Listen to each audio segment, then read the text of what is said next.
Welcome to the Healing Pain Podcast with Dr. Joe Tatta. Each week, we interview top experts in physical therapy, pain science, and integrative pain care. You'll learn the most up-to-date information for treating and reversing persistent pain. This podcast is for educational purposes only and not intended to be used as personalized medical advice. And now, here's your host, Dr. Joe Tatta. Hey there, friend. Welcome back to this week's episode of the Healing Pain Podcast. Today, we're discussing the power of peer support and group learning in chronic pain recovery. My expert guest this week is Dr. Amber Richard Bauer. Amber is a doctor of physical therapy focusing on chronic pain recovery and pain education. She's also a certified instructor for Empowered Relief and a facilitator for Menda Health's 10-week virtual pain care program. Amber uses elements of acceptance and commitment therapy, cognitive behavioral therapy, pain neuroscience education, and mindfulness, paired with her knowledge as a physical therapist to help clients recover from chronic pain and return to living meaningful lives.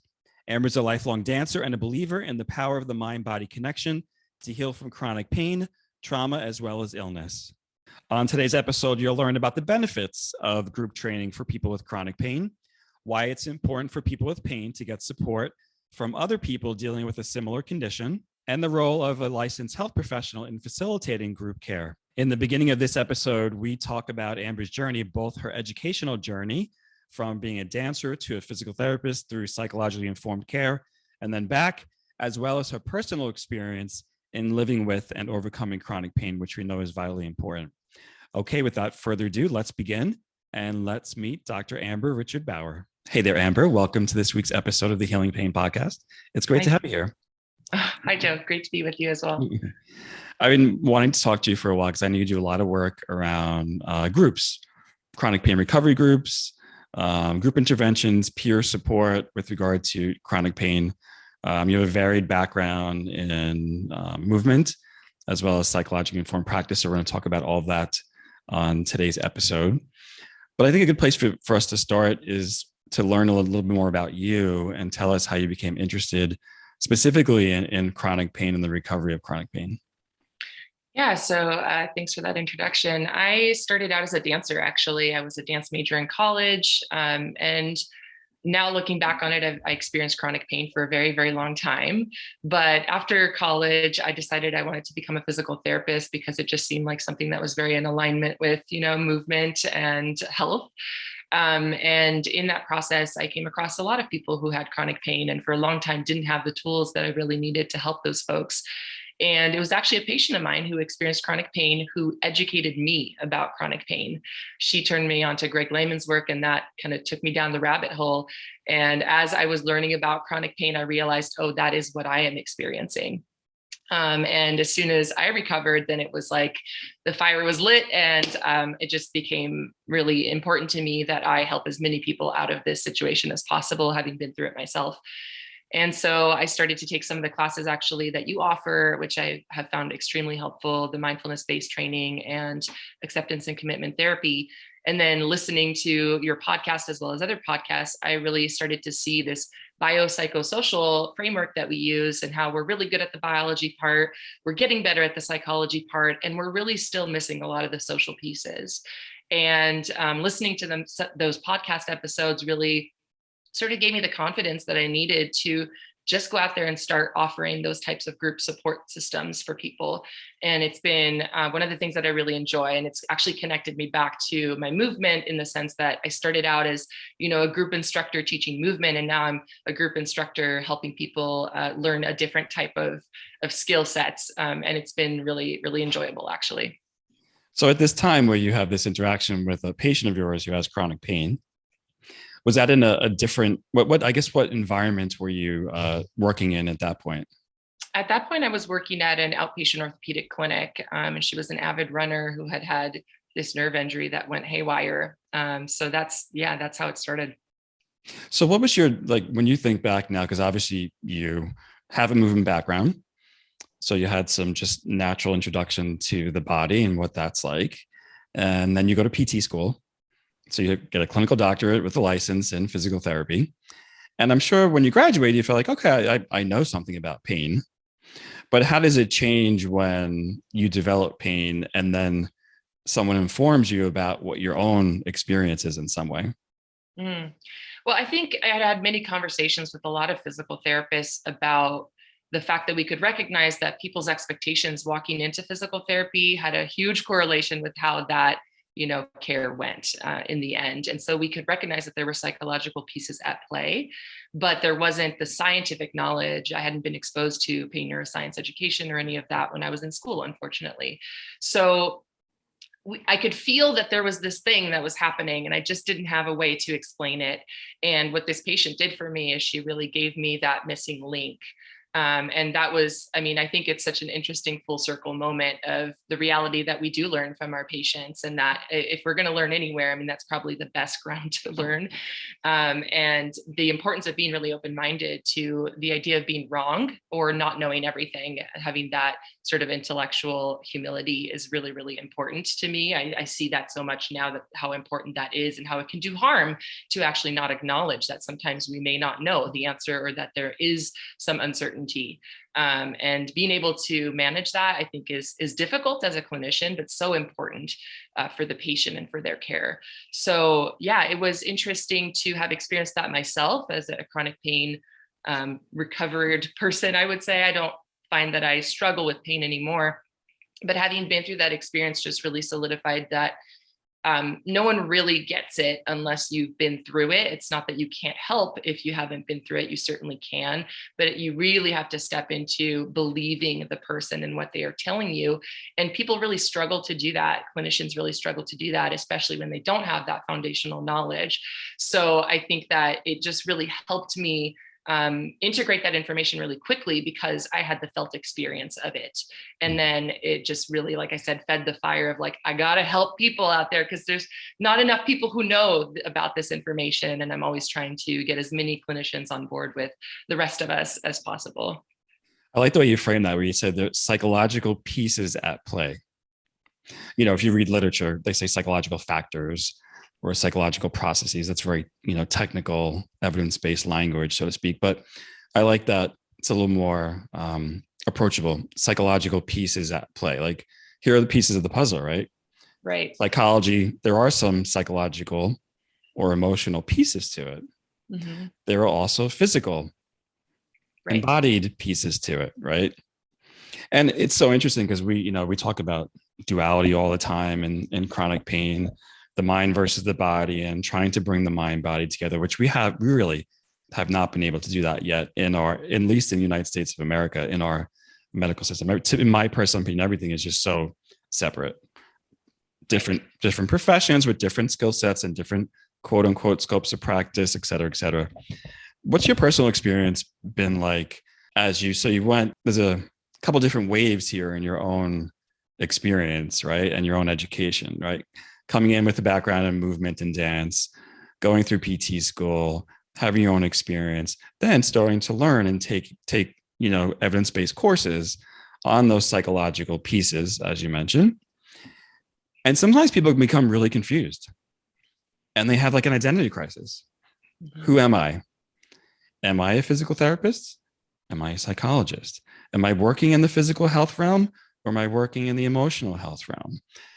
And it can take, and I've seen a lot of therapists, struggle with this, both on the psychology side as well as the physical therapy side, because I think more mental health professionals should actually bring movement into their practice, which I'm going to start talking about more and more. But how did you start to say, okay, I have a new identity growing and I'm going to become curious about that identity and start to work with that day by day without really feeling constricted by, let's say, a scope of practice or my own feelings about what I should or shouldn't be doing as a professional to help someone? Because ultimately, our function is to help someone else. Right. Yeah, it was an interesting journey and it's still a developing one. I think like you said, started on the movement side and felt very comfortable with that. And I think dance is sort of an expressive form of movement. So it is more likely to address some of the psychological pieces as you go through that, although that's true of sports as well, but maybe to a lesser degree. And then when I dove into the psychology piece and kind of getting my skill set there, I do feel like it's this ping pong effect of going to one side and then going to the other. And how do we really bridge the gap? Because there truly is no separation. And actually, one of the things that you said that I have found so helpful is, I remember you saying on a podcast, I no longer differentiate between emotional and physical pain. And the first time that I heard that, it was difficult for me to swallow, even with everything that I know about pain and my own experience of pain. It was still like, oh, but those aren't this. And then now I'm totally on board with that. It's just true. We really cannot separate them. And I think the way that I have been slowly moving towards finding that middle ground is really with mindful movement practices. So I take people through a class called Stretching for Relaxation, which is just about moving in ways that enables you to relax in every way, shape, and form, and to find enjoyment in your body, both physically and mentally, and just not really needing to differentiate between the two, not needing to put that barrier there. And like I said earlier, I think we're getting better at that, but we're still even then missing that social piece. And that's where having a group environment can really help facilitate that. And for myself in my own recovery, I will say it's not until I began returning to those social activities that my recovery really turned around. So even when I had the biological pieces sort of figured out, and then the psychological pieces, I was like, okay, I know what I need to do there. That didn't take me that next step forward until I started re-engaging with life and activities and people and the things that I really loved and cared about. And so I think even as physical therapists, if we're trying to bring in the psychology piece, which is super important, we still need to also then add this whole social piece. And I think there can be some fear around group offerings, especially to people who are experiencing chronic pain, because there's a lot at play and it can seem a little scary and overwhelming. And I think hopefully part of what this discussion will do is help clinicians feel more comfortable really starting to engage with that part of the process. Yeah, we don't do enough group activities as physical therapists, but what would you say are the major benefits of group functions, group learning for people with pain and obviously for the professionals that are using them? Yeah, so I think one of the first ones that comes to mind for me is really normalizing people's experience. So I think that it's not uncommon for somebody with chronic pain to learn about the neuroscience of pain and go, oh yeah, I'm sure that's true for other people, but my pain is different. Somehow my pain is not this thing that we're talking about. But when you sit in a room with other people who are also experiencing their version of chronic pain, and they have the same roadblocks that you have, they have the same doubts that you have, they have the same questions that need to be addressed, it does give you that feeling of, oh, maybe I am not so different. Maybe I'm not the only one who has pain that's not going to go away. And it really helps people get on board, just realizing that their experience is not unique and that the struggles that they are dealing with and the roadblocks that they're experiencing are not unique either, and that there are ways to work through them because other people have done it too. So I think that's really important.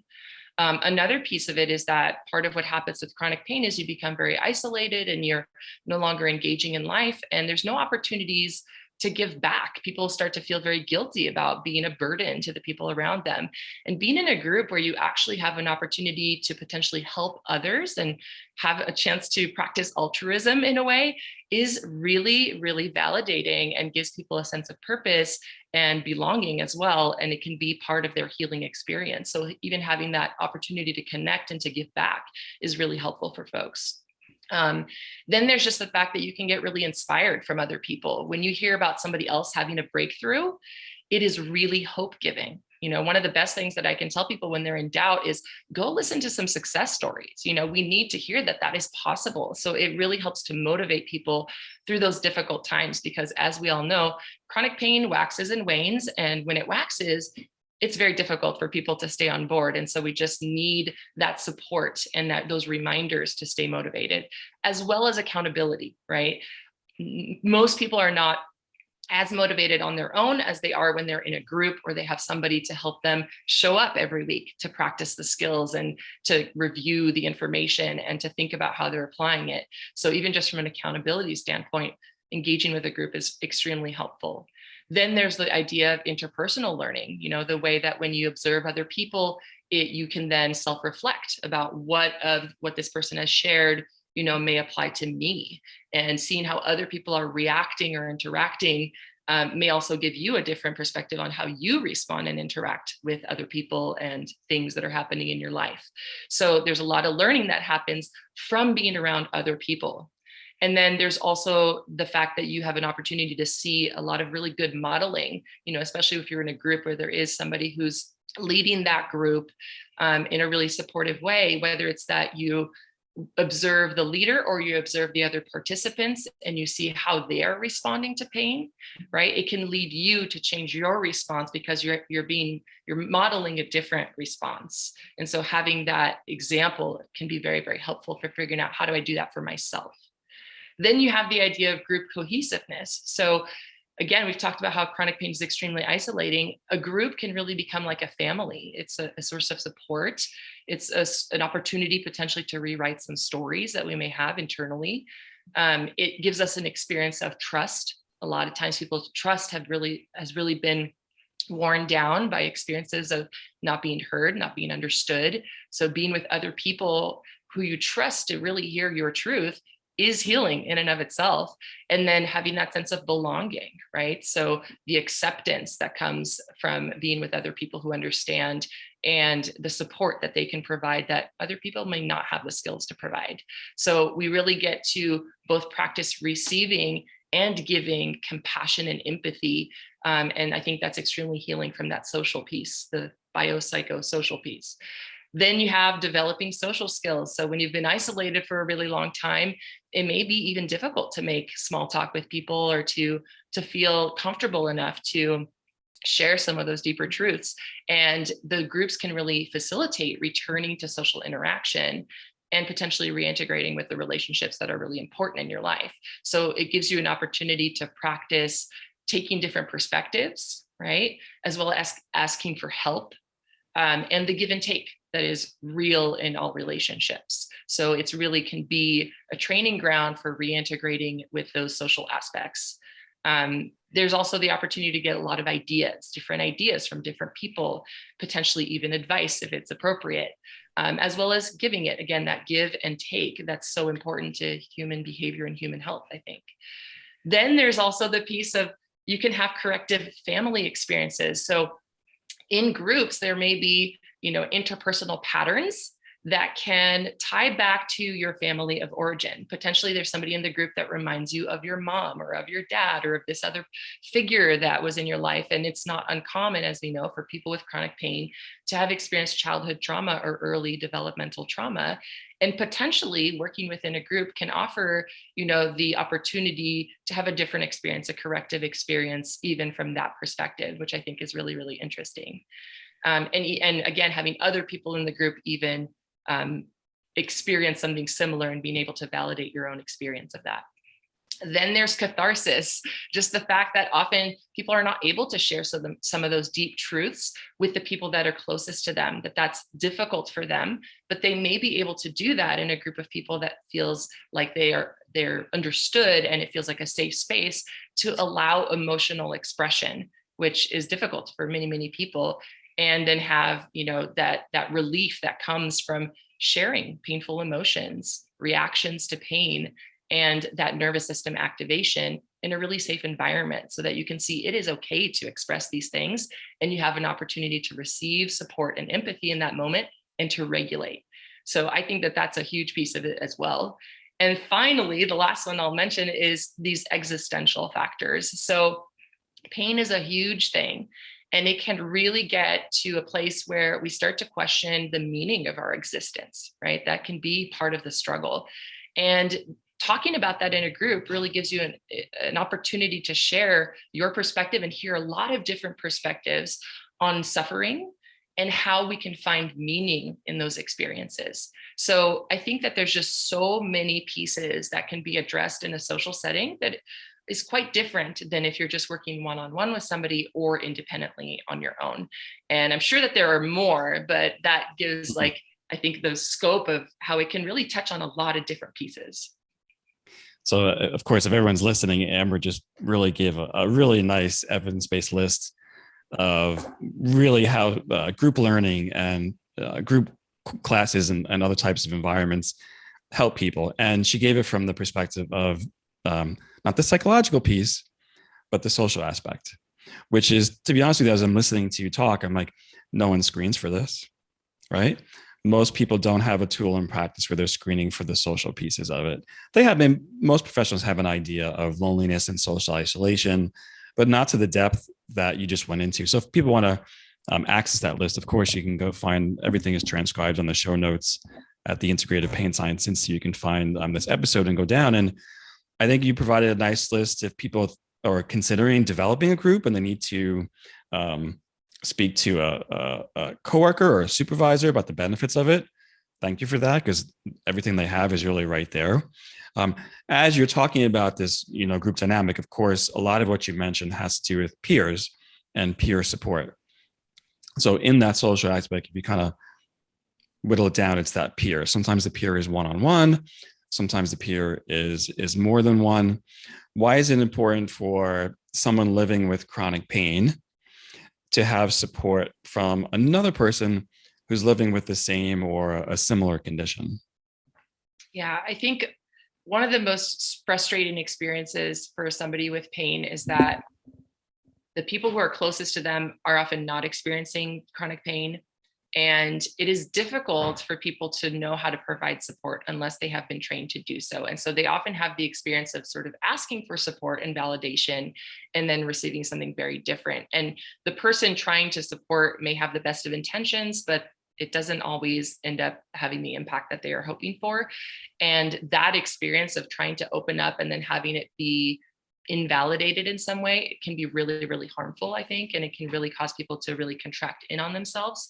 And a person who has experienced the very thing that you're experiencing is not going to invalidate your experience. They can understand what it is that you're going through. They're going to understand the frustrations.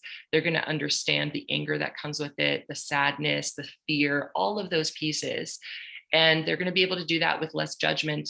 If there's always judgment because that's part of the mind, but in a very different way than somebody who's never experienced chronic pain and doesn't really understand the way that it touches every aspect of your life. So I think a lot of people do not know how to provide support. And I find that if you have the lived experience, it really helps you have that empathy so that you can be there in a way that's different than those who have not. I think that that's a big piece of it. The other piece is that, having those negative experiences can really start to warp our social signals. And there's this feeling that people have with chronic pain that no one understands me, or that I don't belong anymore, right? And that's a really common thought pattern. No one understands this. No one gets me. No one understands what I'm going through. And so being surrounded by other people who do know what you're going through, who in their own flavor are experiencing the very thing that you are experiencing, really helps to reduce that feeling of isolation and that feeling of separation from the rest of life and social groups. So again, it really adds back in that social component, but I think it really gets at this feeling of no one understands me, can be really erased by realizing, oh no, there are people who understand me and I do still belong. I think that's the biggest piece that I think of. There are practitioners listening now and they're starting to get excited and they're saying, well, I've been treating patients one-on-one in a one-on-one environment for years, and I've never run a group. I've never tried a group, but I have this idea to run a group, whether it's a group movement class or a group pain education class or a group mindfulness or a group ACT class, which many professionals are doing in our community. What are some of the challenging aspects for the facilitator, which is us, the professional, in starting to develop and deliver these group type interventions? I think one of the most challenging parts is really learning to manage our own nervous system activation, because when we're sitting with other people who are in struggle, it does activate us. And so for me personally, the ACT course was hugely helpful because, of course, whenever I'm exposing anybody to an ACT concept, I am practicing it simultaneously. And it's so, so helpful. So I think if anybody is sort of feeling a little scared of that piece, I would really recommend ACT training. I found it hugely helpful. So I think that that's the biggest piece for me is I really am observing myself as I'm sitting with people. And when I notice myself getting activated, then I model, wow, I'm really noticing as I'm hearing you speak about that is really hard. And even I can notice myself getting activated by that and feeling upset. Let me take a deep breath and let's take a moment to nurture that and then move forward. So I think there's both the piece of really noticing when you're getting activated, but then using that as an opportunity really to show people, oh, you're getting activated. I am too. Let's now learn how to regulate that. So it really it doesn't need to be something that we're afraid of, but I can totally understand before I walked into really doing these groups, that was a concern for myself as well. And then there's the other piece that, some people really do need individual attention for their emotions and their life experiences. And so it's totally, I think, on board and recommended for a lot of people to have a therapist that they can talk to in detail about those personal life experiences that are unique to them versus things that are going to benefit the group. And the other piece of being a good facilitator in my mind is to know how to navigate, kind of setting that boundary of, I'm sure we could talk about a lot of this for a very long time, but I think our time will be better spent maybe practicing skills. And that would be a great thing to bring to work with a therapist on. So I think just being really comfortable referring to therapists, mental health providers, so that you aren't trying to take on more than what is really in your quote unquote scope of practice. But you're just noticing where those boundaries are, where like, this is a personal thing that somebody needs to deep dive, and being really comfortable setting that boundary and then referring them to the person that's actually going to help them with that piece. What are the essential components that you're using? I know you teach a couple different types of groups. You mentioned that you have some ACT skills that you rely on. Along with that, mindfulness skills. What other type of skills do you rely on as a professional? Yeah, the third piece that I've integrated more recently is really pulling on a little bit of internal family systems and leaning into parts work. I found that very, very helpful. I love parts work, by the way. Yeah. Once you have a mindfulness base to your education, you can kind of venture into parts work, and it makes a lot of sense for people living with chronic pain. And for those who study ACT, when you look at self as context, there's some really good overlaps there as well. Yeah, absolutely. I think the other piece is journaling, like really using that as a therapeutic modality and getting people to really see that writing about something is different than thinking about it. It's really very different, and it can create a lot of distance, separation between those really sticky, problematic thoughts and your true self, or those emotions that feel really overwhelming and your true self that's able to hold all of it. So I think those are the other pieces that I pull in. And then, like I said, mindful movement, like I really try to have a little bit of movement pulled into that. So it's not just talking, and we're really trying to bridge that gap a little bit. Yeah. So for people with pain or other health conditions, what are the barriers for them when they're thinking about, well, this sounds interesting, but there's always a but that comes in for people when we talk about barriers. What are the barriers for them for engaging in group activity or group therapy?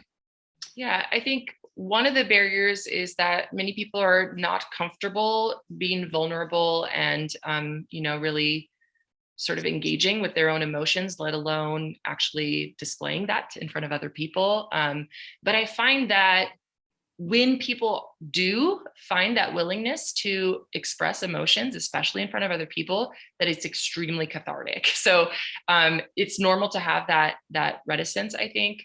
It's very common, especially if you've never had therapy or never been exposed to some of these skills. It can feel a little bit scary. And I think a lot of people will shy away because that is very scary for them. And then that ties into potentially, they've had past interpersonal trauma. They've had experiences that have been, where they thought it was a safe space, and then it turns out it wasn't. And so now they're a little bit gun shy to try that again. I can see that standing in the way for some folks. And then, of course, there's the issue of accessibility, whether that's physical or financial or other. My group is held online, which is hopefully reducing the barrier a little bit, but even that, is one of the barriers.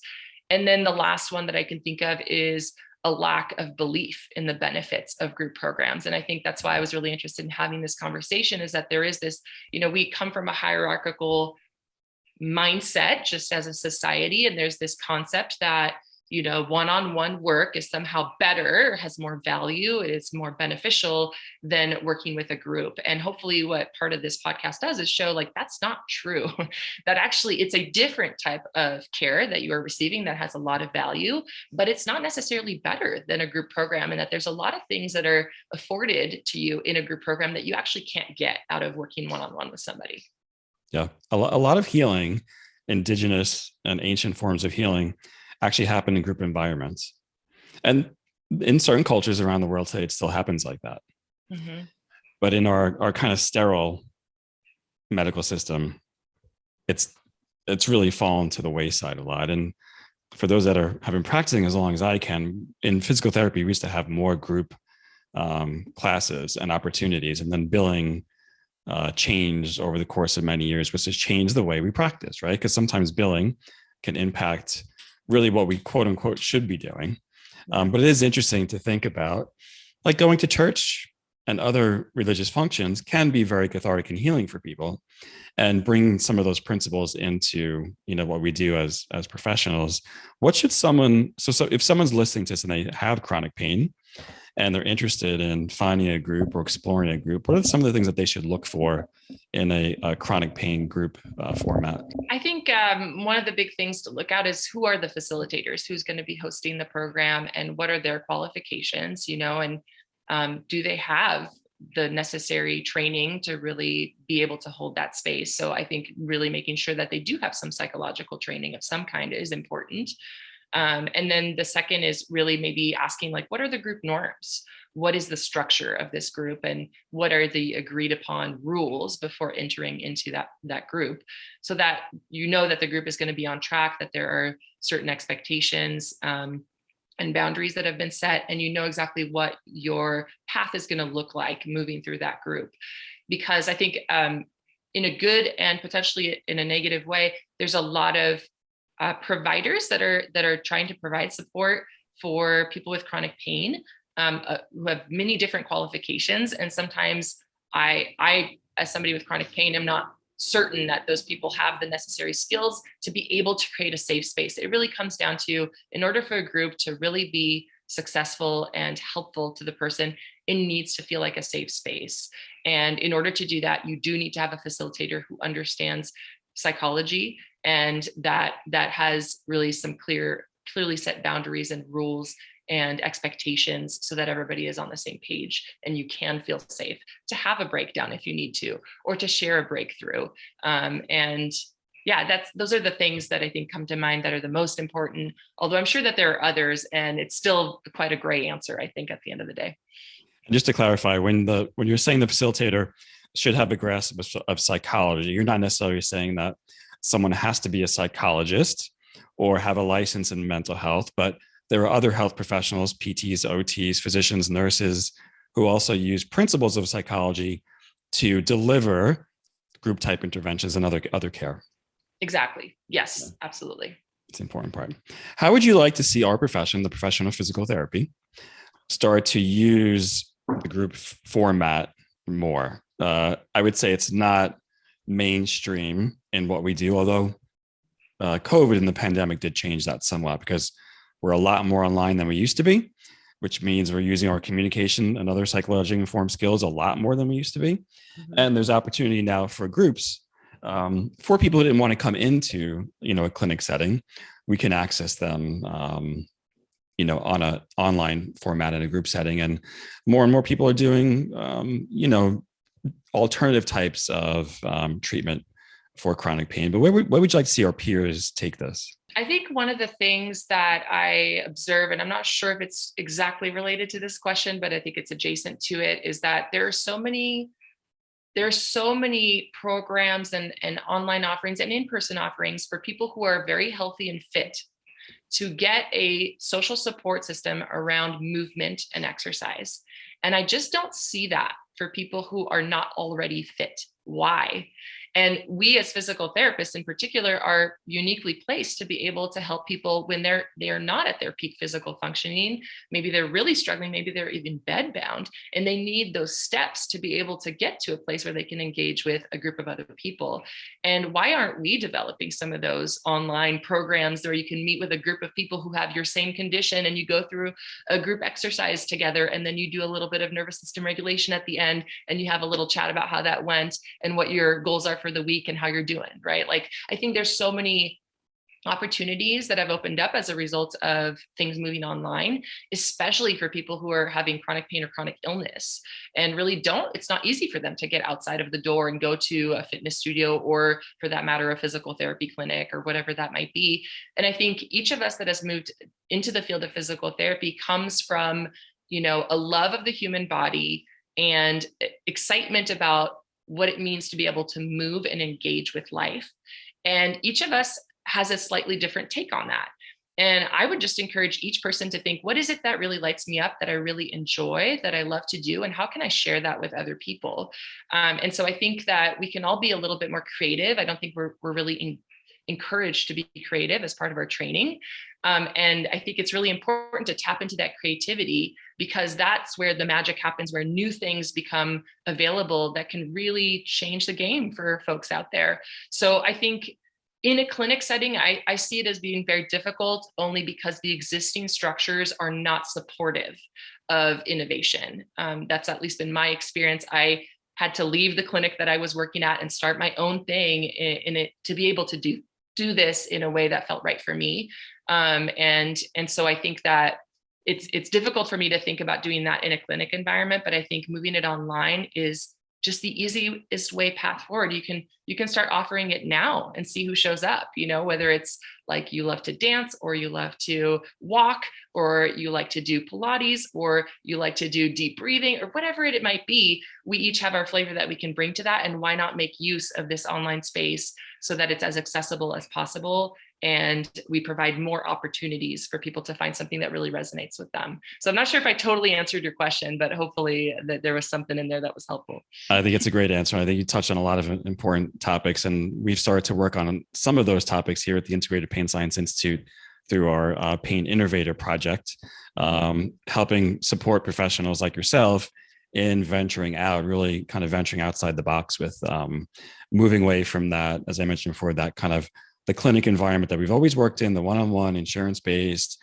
There are two codes you're billing, insurance and manual therapy, and that's it. And that's all you do. And we're just blowing all that up. And it's great to see it. And it's great to hear you doing it as well, because we need so much more of this across, the nation, of course, across the globe. Amber, thanks so much for being here this week and chatting with us on the power of peer support and group learning and chronic pain recovery. Please let our listeners and viewers know how they can learn more about you and follow your work.